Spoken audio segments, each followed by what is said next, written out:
With stars potentially leaving AEW and WWE soon, this is Wrestling Hub. My name is John, and you're watching the Wrestling Report for July 1st. Before we get into the rest of the video, make sure you subscribe to Wrestling Hub and turn on all notifications to stay up to date with everything in the world of pro wrestling. Also, don't forget to follow us on Instagram at Wrestling Hub Official and follow us on Twitter at Wrestling_Hub.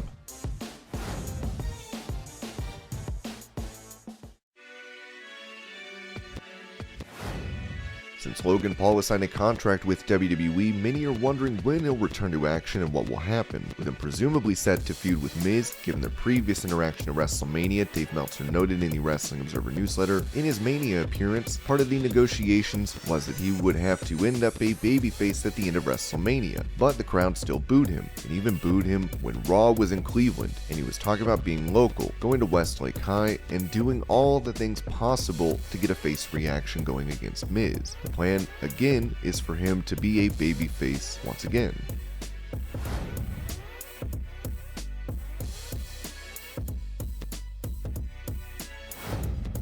With the man formerly known as Cesaro now part of AEW, Jim Cornette, reacting to his match at Forbidden Door, had this to say about Claudio's future in the company. On this roster and in this field, Claudio Castagnoli can especially stand out because he has got the size and got the strength and got the experience to make his matches make sense, even if he doesn't draw him any money because he will be booked into oblivion like everybody else is after their hot debut. Selfishly, I really want to see more of him on the TV. For the reaction of those in WWE to his AEW debut, the Observer said in WWE the feeling was that AEW was no longer doing that, and Castagnoli could have made a very substantial amount of money in WWE.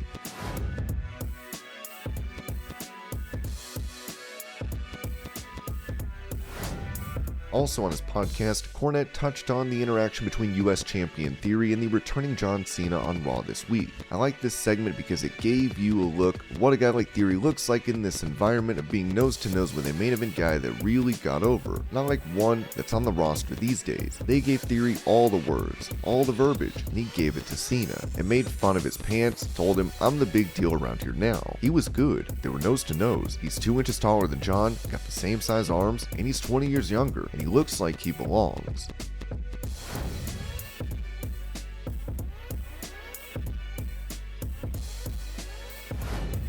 Speaking of a potential match between Theory and Cena, WWE could be holding off on this bout, with it said on the Wrestling Observer newsletter. At one point the idea was John Cena versus Theory, and there was a tease on television this week. However, Cena is not announced for any future TV dates, and given how many tickets he moved in Laredo, if he was announced for a show, he'd move more tickets right now than anyone except Dwayne Johnson. So it makes no sense not to advertise him, but they wouldn't do such a match without more of an angle. So the match, which is clearly a direct, may also be delayed for WrestleMania.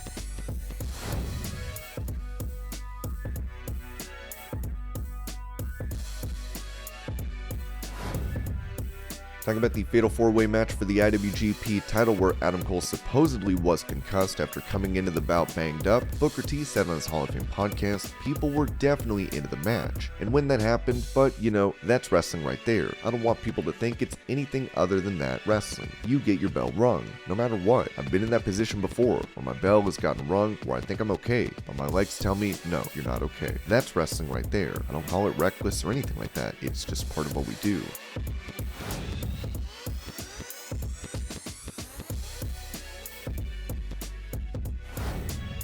As Bryan Danielson was not medically cleared to take part in Forbidden Door, Dave Meltzer had this to say when it comes to a timetable for his return. The silver lining is that the ratings this summer are probably not as important as in the fall, winter, and spring, when the new distribution contract is being negotiated. Punk should be back by then. Danielson is unknown because if it is a concussion, and with his history, there is no timetable, but one certainly hopes he would be back.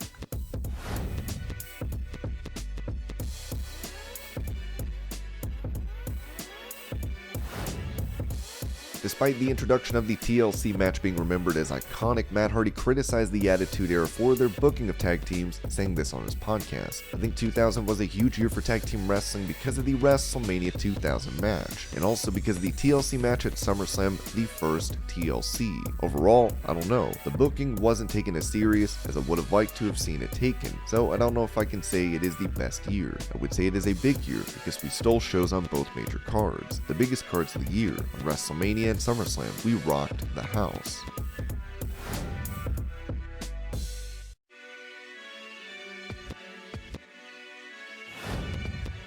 In regards to FTR winning the IWGP tag titles at Forbidden Door, the Observer noted the initial plan, saying Gato's original idea was for the Young Bucks to win the IWGP tag titles on the show and make it AEW versus IWGP tag titles. It was changed, and the Young Bucks were on board with that change, with the idea that it's a cool story for FTR to have the IWGP, ROH, and AAA tag titles. While belts mean less because there are so many of them, there is now a natural push for Young Bucks versus FTR with 4 sets of belts at stake, and being pushed as a unique match in wrestling history, and could logically be billed as the biggest tag team championship match in history for that reason.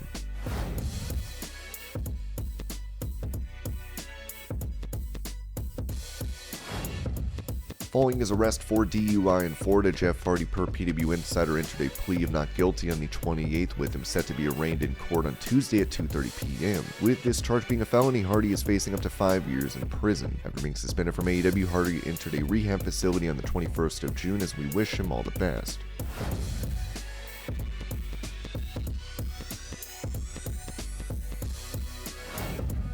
Io Shirai has been out of action with an injury since April, but while she was expected to return soon, the Wrestling Observer said Io Shirai has not signed her newest contract offer. She will be a free agent next month if she doesn't sign her new deal. She had told people in Japan that when her contract was up, she wanted to return to Japan and be closer with her family. Unlike with Kairi Sane, who had to wait until the end of her contract because she left mid-contract and agreed to work as a WWE rep in Japan so she could move back home, Shirai would be free and clear. There is no expectation in Stardom that she will definitely return at that point, but legally she could.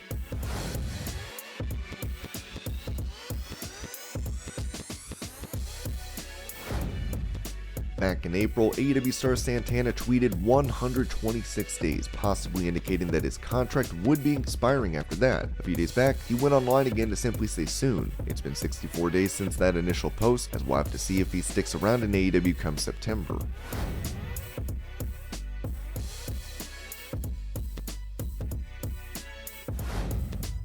While there is still no confirmation from WWE's side regarding the supposed release of Sasha Banks, the Observer noted an interesting development from the company side. There have been reports of Banks being released over the past week plus. WWE has not confirmed the release, and she is still listed on the website. Talent doesn't know, and those I've asked said it's long past something anyone talks or cares about because every day there is something new. Banks was also recently spotted hanging out with Bayley at Disney World.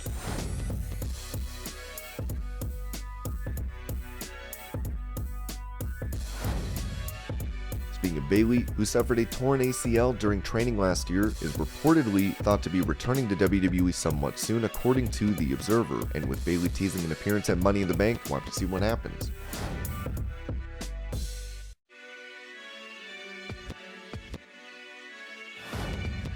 For GCW's Dead on Arrival, a match where the wrestlers fought with light tubes ended up having to be stopped due to a severe cut. Here's the video.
talking about his final WWE match at NXT TakeOver 36 against Kyle O'Reilly. Adam Cole said on Kurt Angle's podcast, "I'm an emotional guy, and I don't think I've ever said this, but I cried like a baby after that match. I'm sitting there, I'm watching this video package before the match, and it's pictures of me and Kyle from 2009, and all this Ring of Honor stuff, and us wrestling each other in New Japan, and I know this is my last night at NXT. I was crying before I went out there. Getting to do that with him, there's no one I would have rather wrestled or been in there with than Kyle, just because I got to close my Ring of Honor chapter with him in a lot of ways. I got to close my PWG chapter and then my NXT chapter with Kyle, so it was a very special night and a very emotional night for me."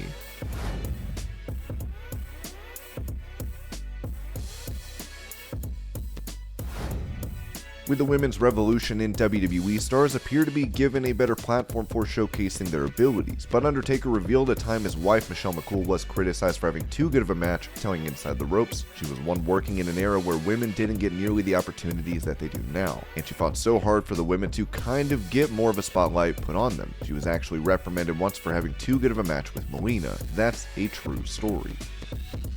And this was your pro wrestling news update. I hope you're all having a great day. Thank you so much for watching, and I'll see you later.